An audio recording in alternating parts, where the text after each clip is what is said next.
오늘 사무엘상 4장 말씀을 함께 나누도록 하겠습니다.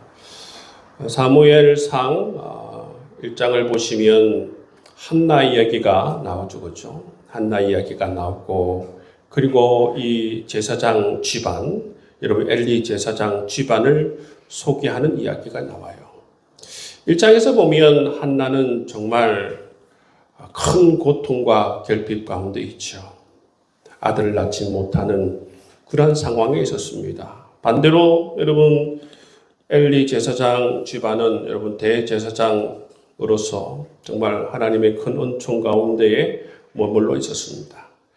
또 오늘 이 사무엘 4장, 그러니까 사무엘 1장, 2장, 3장, 4장을 거치면서 이 사무엘 집안과 엘리 집안이 완전히 역전되는 모습을 볼 수가 있어요. 사무엘 집안은 정말 하나님께 인정을 받고 하나님의 마음에 합한 집안이 되어서 점점 사무엘이 정말 그렇게 영적으로 세워지고 성장해 나가는 반면 엘리 대제사장 집안은 어떻습니까? 하나님 앞에 불충하고 불순종하고 하나님을 무시하고 하다가 오늘 말씀에 보면 이 엘리 집안이 완전히 망하는 것을 볼 수가 있습니다. 오늘 이 엘리 집안이 완전히 몰락하는 과정을 그리고 있는데 그 가운데 이제 소개되어지는 것이 뭔가 하면 이 이스라엘과 블레셋 간의 전쟁을 다루고 있다는 것입니다. 여러분이 사사기 말기 시대에 일어났던 시대입니다. 사사기 말기. 아직 이스라엘 왕정이 세워지기 이전에 바로 이러한 사건이 있는 것을 볼 수가 있어요. 오늘 말씀해 보시면 늘 이 이스라엘과 블레셋 간에는 전쟁이 많았어요.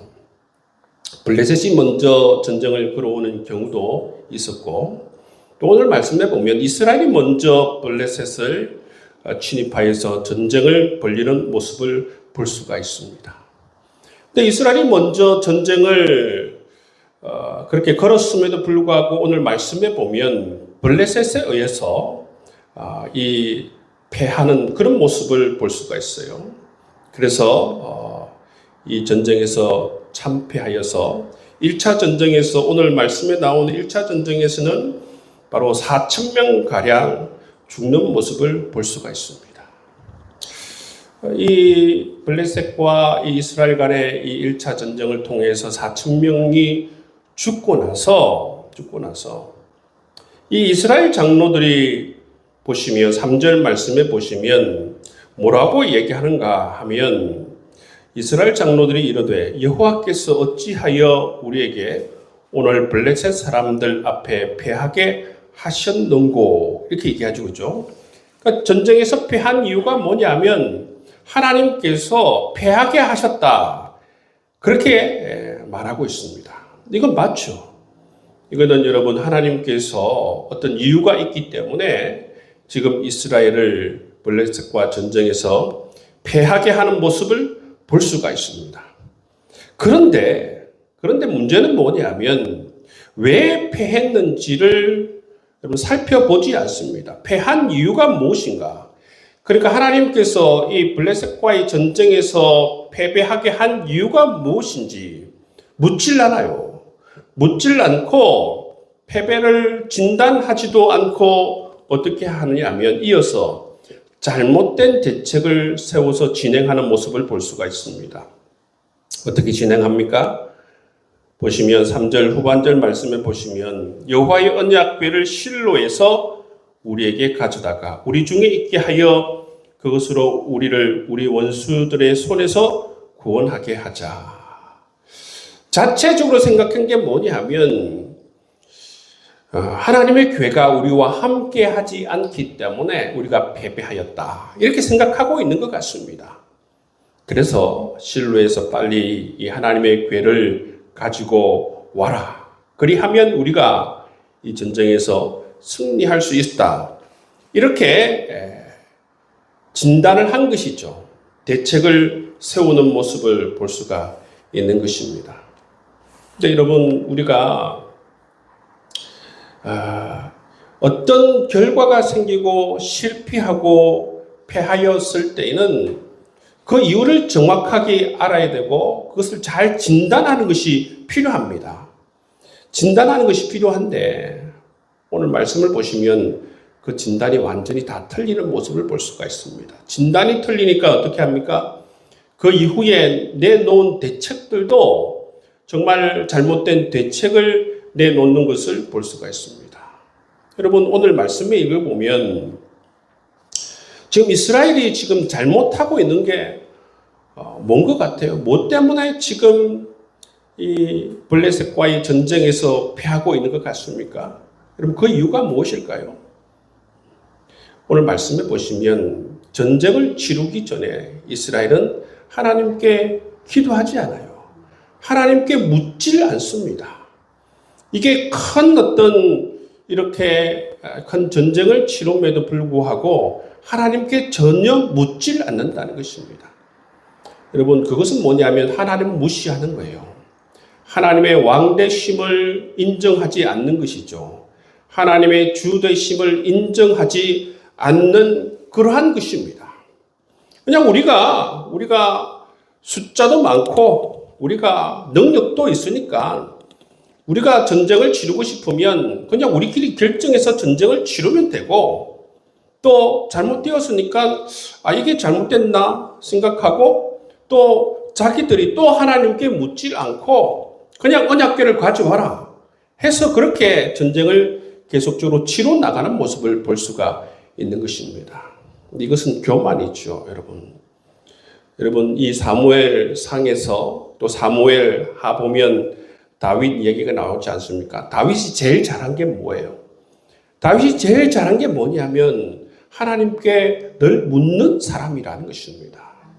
여러분 우리가 이 신앙이 성장해 갈 때에 여러분 이처럼 이스라엘 백성들처럼 하나님의 나와 함께 하심을 깨닫지 못하고 또 하나님께 기도하지 못하고 하나님의 왕되심과 하나님의 주되심을 인정하지 못하고 이처럼 그냥 내가 생각하고 내가 판단하여서 대책을 세우고 그렇게 하기가 쉬워요. 이제 신앙이 성장하다 보면 하나님의 왕되심을 인정해 드려야겠다. 하나님의 주되심을 인정해야겠다. 그래서 여러분 하나님의 왕되심을 인정하는 게 뭡니까? 하나님 어떻게 할까요? 내 삶에 이러한 문제가 있는데 하나님 어떻게 하면 좋겠습니까? 하나님 이러한 부분 가운데에서 이러한 일들이 있는데 하나님 나를 지도해 주십시오. 나를 가르쳐 주십시오. 나를 깨닫게 해 주십시오. 그렇게 여러분 하나님께 상담하고 하나님께 묻고 하나님의 도우심을 구하는 것이 필요합니다. 여러분 그것이 우리가 신앙이 성장하는 사람들의 특징이에요. 신앙이 성장하는 사람들의 특징은 이처럼 하나님의 왕되심을 인정하고 삶에서 하나님의 주되심을 인정하는 사람이 바로 영적으로 성장하는 그러한 모습들을 우리가 볼 수가 있는 것이지요. 그런데 여러분 이것을 우리가 신앙생활을 통해서 잘 배워야 하는 것입니다. 우리가 다윗을 통해서 잘 배워야 하는 게 뭐냐면 바로 이처럼 하나님의 왕되심을 하나님의 주되심을 인정하는 그러한 삶을 살아간다는 것입니다. 다윗은 굉장히 여러분 군사들이 많고 또 실력이 많고 그런 능력이 많았지만 충분히 내가 나아가면 전쟁에서 싸워 이길 수 있는 그런 역량과 모든 것을 갖추었지만 그럼에도 불구하고 어떻게 합니까? 하나님 올라갈까요?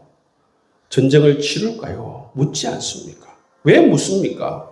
다윗은 왕입니다. 여러분 군주입니다. 그럼에도 불구하고 다윗은 자기 자신이 왕이 아님을 진정한 왕이 있음을 고백하며 하나님께 물으며 나아가는 모습을 볼 수가 있어요. 여러분 우리 기독교인들의 여러분 교만은 무엇인가? 하나님의 왕되심을 주되심을 인정하지 않고 기도하지 않고 모든 것을 내 마음대로 내 생각대로 여러분 그렇게 결정하는 것입니다. 선교단체에 가면 이런 말이 있습니다. 기도보다 성령보다 앞서지 마라. 한번 따라 하시길 바랍니다. 기도보다 성령보다 앞서지 마라. 여러분, 기도보다 성령보다 앞서는 것은 교만이요 죄입니다. 그렇기 때문에 늘 우리는 우리 자신의 정체성을 알고 나는 내가 하나님이 아니라 나는 하나님의 백성이라는 사실을 인정하고 하나님의 왕되심을 고백하며 하나님께 물으며 나아갈 수 있는 여러분 될 수 있기를 주의 이름으로 축복합니다. 여러분 기도를 할 때에 우리가 오늘 수요 예배도 보시면 우리가 기도를 할 때에 간구의 기도를 하지 않습니까? 하나님 이렇게 해주시면 좋겠습니다. 이런 게 필요합니다. 하나님 아버지 이렇게 은혜를 내려주시면 좋겠습니다. 그렇게 얘기를 하잖아요. 그죠? 근데 간구의 기도를 여러분 우리가 할 때에 조심해야 하는 것은 뭐냐? 아무 생각 없이 간구의 기도를 계속하다 보면 이 기도의 주체가 누가 되어버리냐면 여러분 기도하는 우리가 기도의 주체가 될 가능성이 많아요.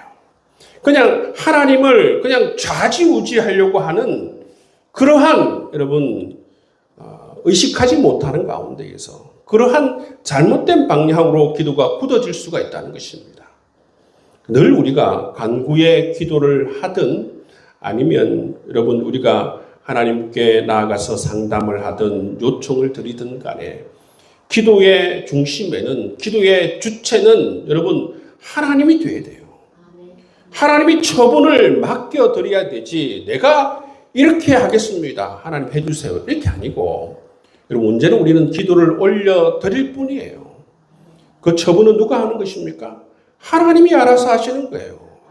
하나님이 왕이시기 때문에 하나님 우리의 주가 되시기 때문에 처분은 그분한테 달려져 있다는 것입니다. 그러한 자세를 가지고 여러분 우리가 기도하고 여러분 기도보다 성령보다 앞서지 않을 수 있는 여러분 될 수 있기를 바랍니다.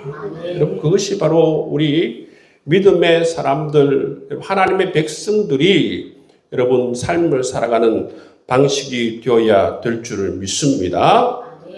여러분 이처럼 그들이 패배한 이유를 깨닫지 못하고 제대로 진단을 못하고 오히려 잘못된 대책을 세웁니다. 그 대책이 뭡니까? 하나님의 법궤를 이 전쟁에 가져오는 거예요. 가져올 때도 보시면 하나님께 묻지 않고 그냥 자기 자신들이 스스로 결정해서 그런 대책을 세우는 모습을 볼 수 있지 않습니까?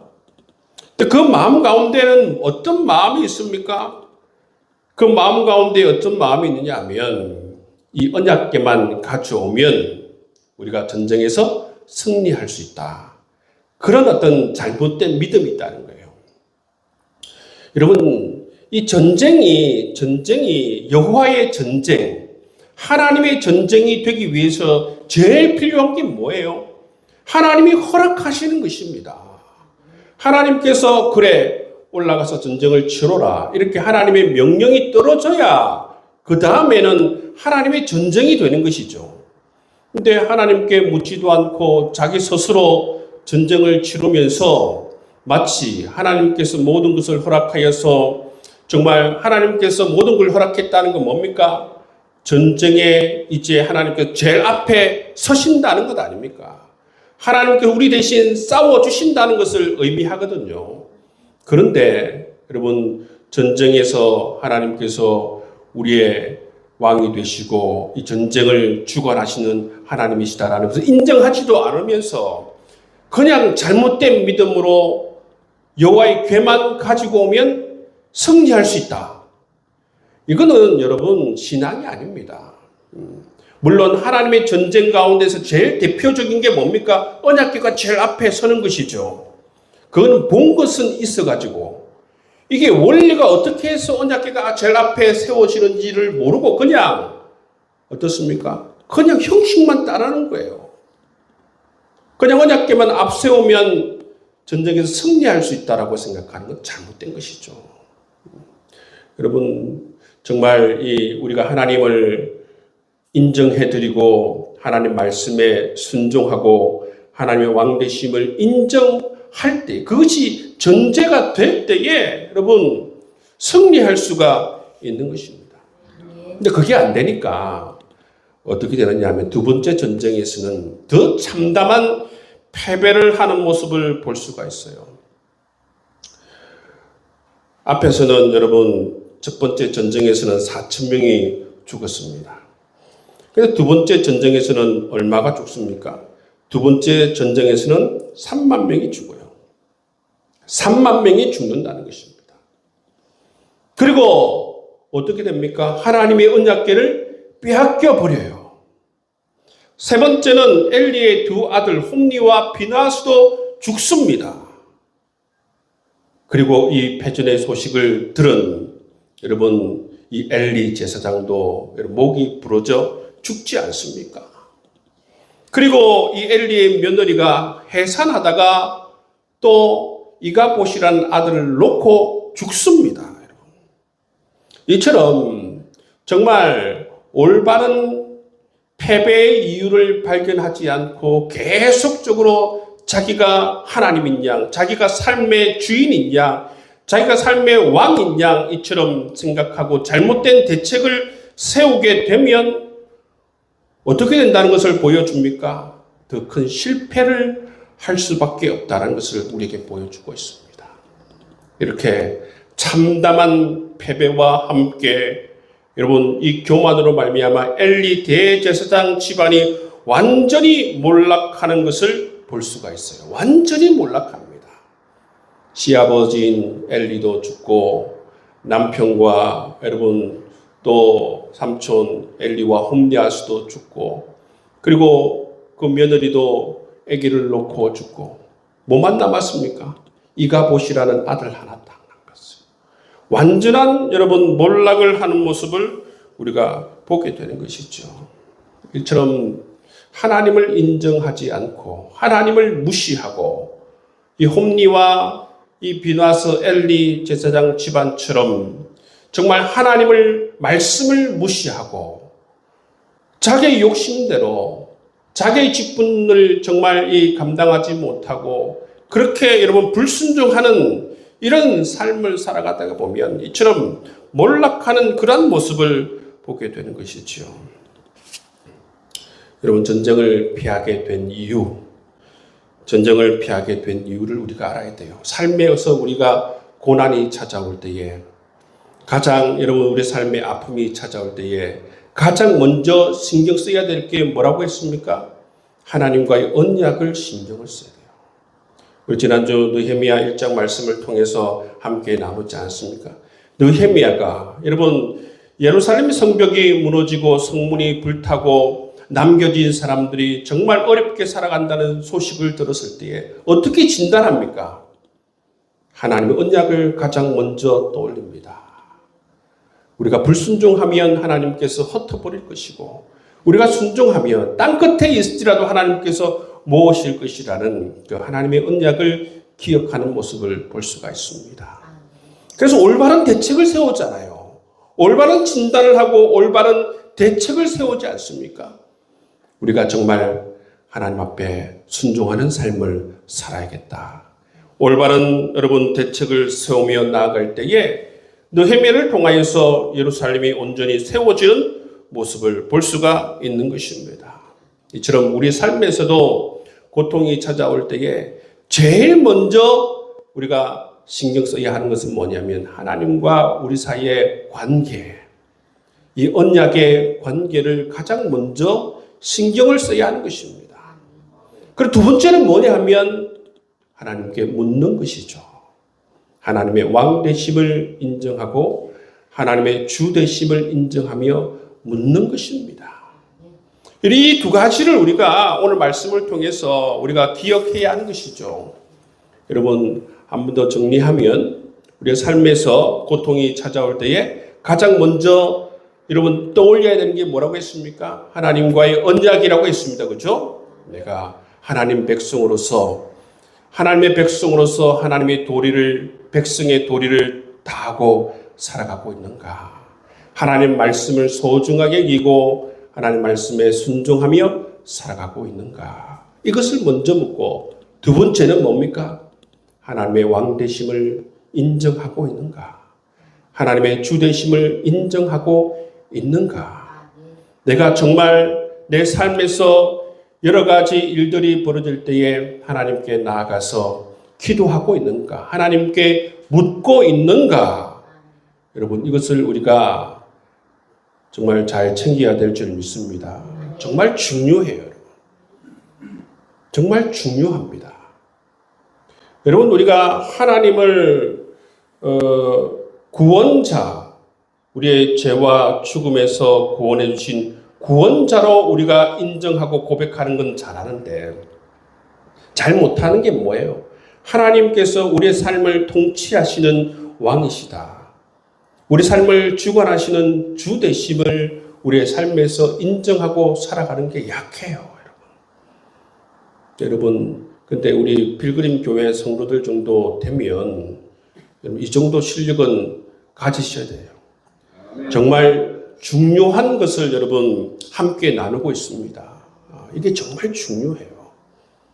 여러분, 오늘 말씀을 통해서 정말 우리가 우리의 삶에서 아주 작은 일들도 하나님께 상의하고 묻고 하나님과 함께 여러분 우리의 삶을 나눌 수 있는 여러분 될 수 있기를 주의 이름으로 축복합니다. 아멘. 성령 하나님께서 우리 가운데 오신 이유, 예수님도 보혜사셨지만 예수님께서 성천하시면서 뭐라고 해요? 나보다 나은 다른 보혜사를 보낸다 그랬죠, 그죠? 보혜사가 뜻이 뭡니까? 보혜사 뜻이 뭐냐면 하나님께서 보혜사 뜻이 뭐냐면 변호자, 상담자라는 그러한 의미가 있어요. 우리 개개인들마다 찾아오셔서 하나님께서 물으라는 것입니다. 여러 가지 고통이 있을 때 나누라는 것입니다. 그러면 내가 적절히 응답해 주겠고 인도해 주겠다. 그렇게 하시면서 우리에게 성령 하나님을 보내셨어. 왜 그러냐면 예수님께서는 육체를 가지고 있기 때문에 어떤 곳에 한정되어져 있을 수밖에 없잖아요. 그렇죠? 근데 여러분, 성령 하나님은 그렇지 않습니다. 성령 하나님 우리 모두의 보혜사로서 언제든지 우리가 물으면 답해 주실 수 있는 분이 바로 성령 하나님이십니다. 그렇기 때문에 나보다 더 좋은 보혜사를 내게 보낸다. 그렇게 말씀해 주시는 것을 볼 수가 있어요. 우리 삶에서 늘 성령 하나님과 가까이 살아가면서 여러분의 삶에서 필요한 여러 가지 기도의 제목, 묻고 싶은 것들, 윤목사를 찾아오기 전에 누구에게 먼저 찾아가야 됩니까? 성령 하나님께 먼저 찾아가야죠. 제가 이제 목사가 되어서 이제 이 말씀을 묵상하고 하면서 제일 저도 중심에 두는 게 뭐냐면 주님과 교제를 나누는데 제일 중심을 많이 두는 것을 볼 수가 있어요. 주님과 함께 교제하고 주님과 함께 마음을 나누고 주님과 함께 생각을 나누고 여러분 주님과 함께 사랑을 나누고 주님의 사랑을 느끼고 주님과 함께 교제하는 이게 제일 중요한 것입니다. 제일 중요한 것. 그렇지 않습니까? 여러분 관계에서 제일 중요한 게 뭐예요? 관계에서 제일 중요한 게 뭐냐면 자주 만나서 마음을 나누고 생각을 나누고 교제하는 것이 이 관계에서 제일 중요한 것입니다. 우리를 사랑하셔서 정말 우리 가운데 찾아오신 이 성령 하나님을 여러분 우리가 보내신 이유를 잘 알고 정말 주님을 사랑하는 그 기쁨, 그 놀라우신 은총을 날마다 누리면서 살아갈 수 있기를 주의 이름으로 축복합니다. 네. 주님을 이 사랑하는 기쁨은 다른 것에 빼앗기면 안 돼요. 주님이 얼마나 좋습니까? 오늘 우리가 찬송 부르는 것처럼 생각만 해도 좋은데, 그죠? 주님을 생각만 해도 좋지 않습니까? 저는 진짜 삶을 살아가면서 느낀 게 뭐냐면 주님을 생각만 해도 좋고 모든 것이 나를 향한 사랑 같고, 그죠? 나무를 바라봐도, 하늘을 바라봐도, 꽃을 바라봐도, 이 모든 아름다운 자연을 바라보고, 우리 동역자들을 바라보고, 함께 신앙하는 우리 모든 성도들을 바라볼 때에, 하나님께서 나를 사랑하여 주셨어. 이렇게 동역자도 붙여주시고, 이 귀한 자연 만물들도 하나님께서 나를 사랑해 주셔서 이렇게 주셨구나. 하나님 나를 참 사랑해 주시는구나.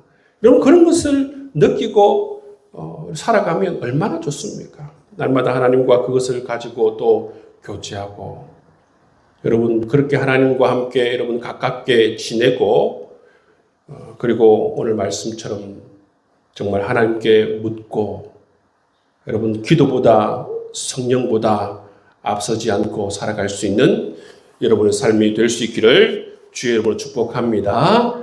그러면 여러분 그 뒤에는 올바른 진단을 통하여서 더 큰 실패를 하지 않아요. 올바른 진단이 있을 때에 정말 이 돌이킴의 역사를 통해서 정말 하나님의 전쟁을 치를 수 있게 되고, 마지막은 정말 우리가 승리하는 놀라운 그런 삶을 살아가게 되리라 믿습니다. 오늘 새벽에는 찬양을 부를 때에 목이 좀 갈라졌어요.